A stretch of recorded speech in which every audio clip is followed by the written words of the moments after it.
Happy Friday, digital world, and happy Easter holiday.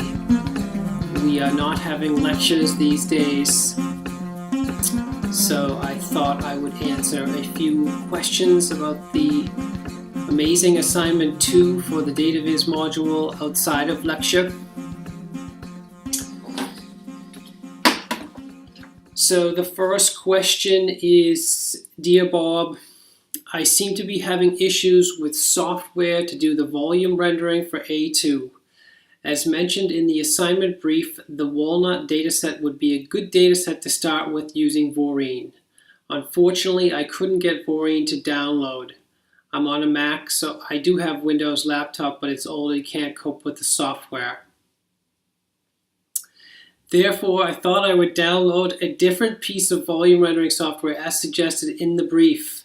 I went onto the module webpage and had a look at the different scientific visualization applications, but just can't get them to work or download. I have downloaded Volume View, but when I click on the application to open it, it just doesn't do anything. I don't know whether today is perhaps not my day, but nothing seems to be working for me. I have got ParaView downloaded on my Mac and in Vivo downloaded on a Windows laptop, but I can't seem to find example datasets like the ones that Voreen provides for the first part of the assignment. ParaView's example datasets don't really match up with the ones that Voreen provide complexity-wise. I am slightly concerned with this assignment as I got a 97 for the first assignment. Well done, and I don't want this assignment to bring me down. Okay, there's a lot of things to say here. So my reply to this is, for any of the software you try, you'll have to look at the documentation. So they all provide documentation, and the documentation will describe which operating systems and which versions of those operating systems the software should theoretically run on. And they won't run on all operating systems, and certainly not all versions of those operating systems. So you'll have to check. And yes, there's certainly a preference for this software to run on the newer versions, especially Voreen. Voreen is not at as high of a sort of technology readiness level as some of the other more mature pieces of software like the VTK. So the VTK is going to be more mature and going to be more stable and so on. Not only that, but there are also graphics cards compatibilities. So the documentation for each of these pieces of software will describe what graphics cards you need and what graphics card compatibility requirements they have. So you may run into problems installing and getting some of these programs to run, that's for sure. And older hardware is certainly not going to help in this case. So have a look at the documentation. Yeah, that's the first piece of advice. The second piece of advice is, if you do get an error message, like you try something out and you get an error, I would highly recommend copying and pasting that error into Google. There's a very good chance that someone else has tried the same thing you have and has gotten the same error, and Google is absolutely amazing at providing guidance and finding these people that got the same error and copied and pasted it into Google and so on. A third piece of advice is, you can definitely contact the developers or the people responsible for the application. They all provide contact information. You can send them email if you want. You can call them up on the phone. They'll Skype with you. And some of the pieces of software have mailing lists. I know that when I was a student, I depended heavily on mailing lists to get my questions answered for any of the software libraries I was using. That was true throughout my master's degree and my PhD. And now you also have YouTube to help you out with finding answers and resolving problems.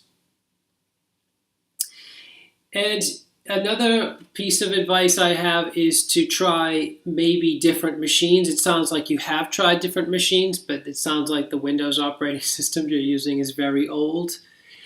We have other machines you can try at Swansea University. You can set up an appointment with one of the teaching assistants, and they can show you on one of their machines, or they can find a machine. There are laboratories with machines that you can try out, so you can get in touch with them.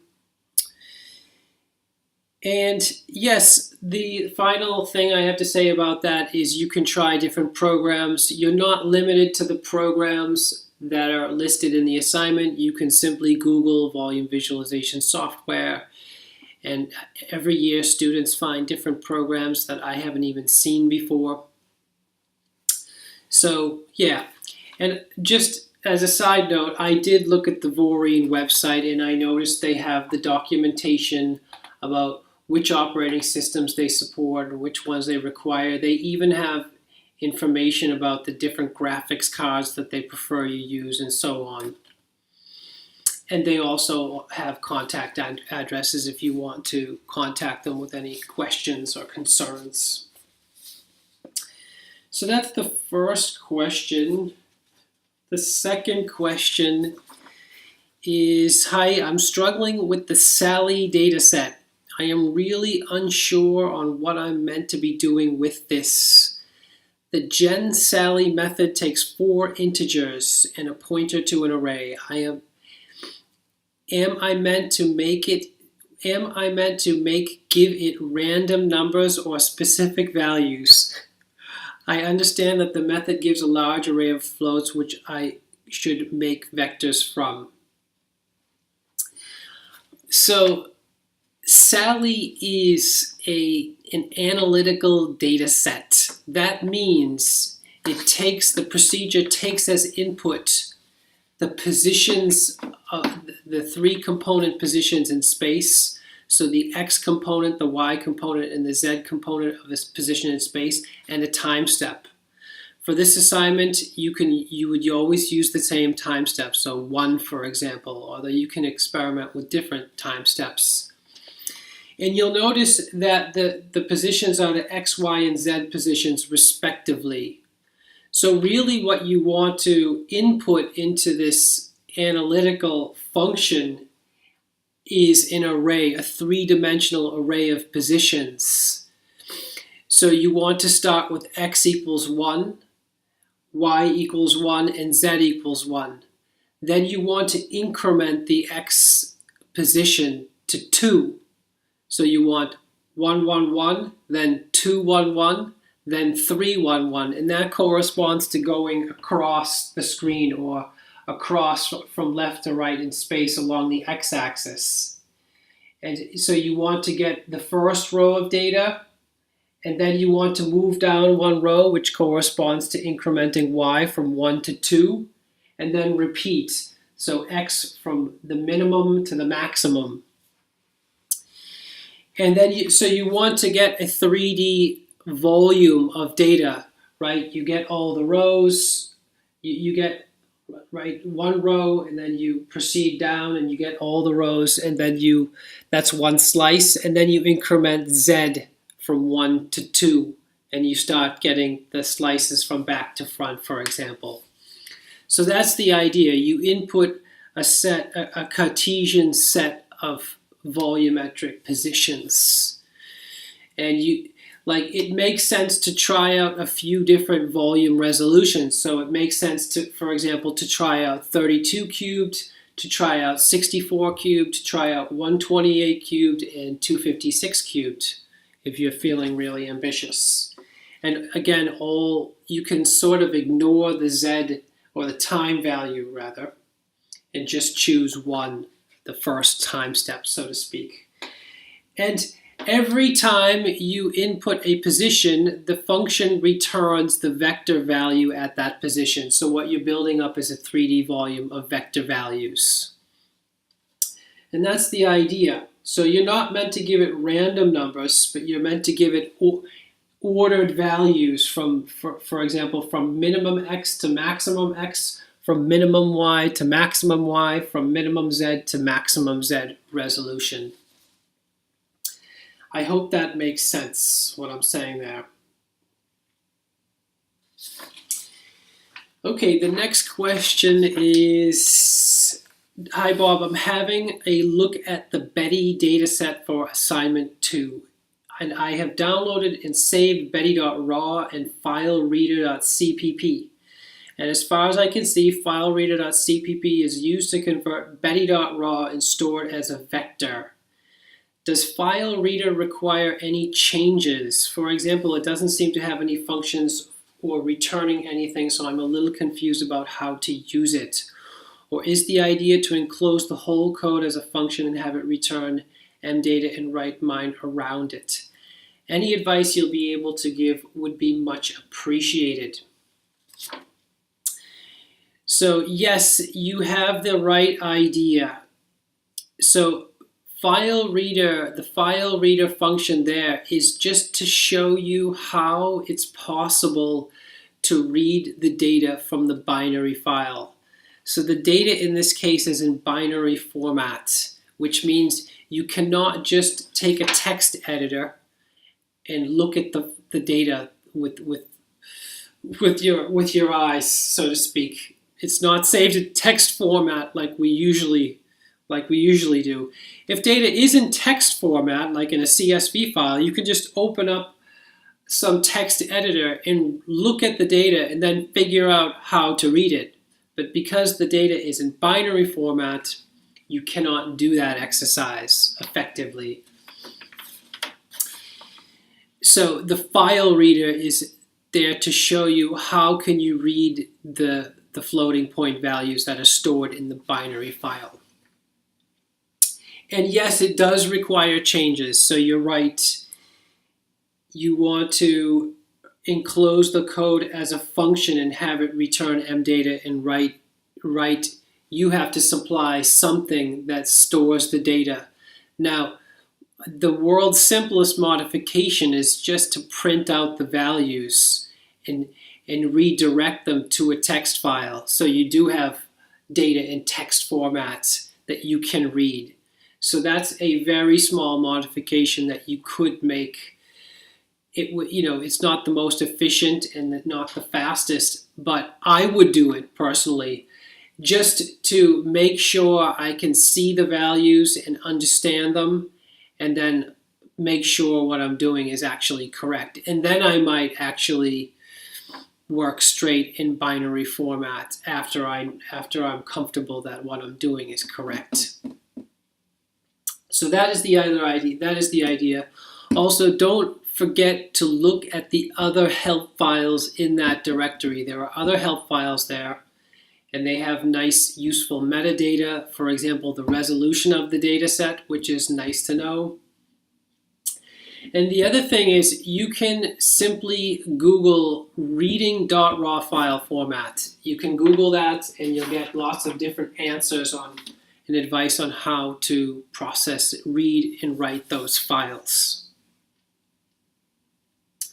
And the last thing I would like to mention, which nobody asked yet as far as I know, is about the last part of the assignment, which is for the visible human data set. So the visible human data set is really big, and it's been subdivided into, well, male and female and slices, and each slice is stored in its own file. There are at least two different ways to download it, and you need to give yourself plenty of time to download it because it's so big. You can use FTP, obviously, and you can use a program called FileZilla. So not many people know this, but there's a program called FileZilla that will download many files for you. You don't have to click on each file individually and manually download them, so to speak. FileZilla can download whole collections of files. And also a very useful exercise is simply to go into any web browser and look at the files in the web browser using the FTP protocol. So a lot of people don't know this, but you can use the FTP protocol directly inside a web browser, right? All the URLs start with a transfer protocol, hypertext transfer protocol. That's the HTTP. And that's usually what we use in a web browser. But web browsers support other file transfer protocols like FTP. So you can just go to a web browser and type in FTP : / followed by the FTP address, which in this case is the visible human FTP address, and enter the username and password and look at the files on the FTP server. You can look at them, their metadata, before you download them.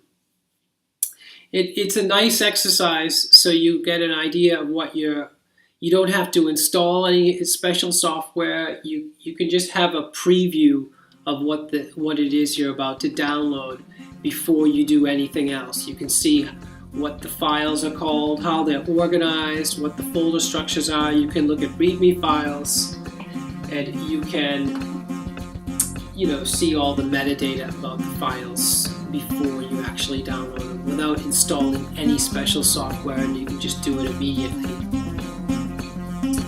So I hope that helps, and please let me know if you have any more questions, and have a good weekend.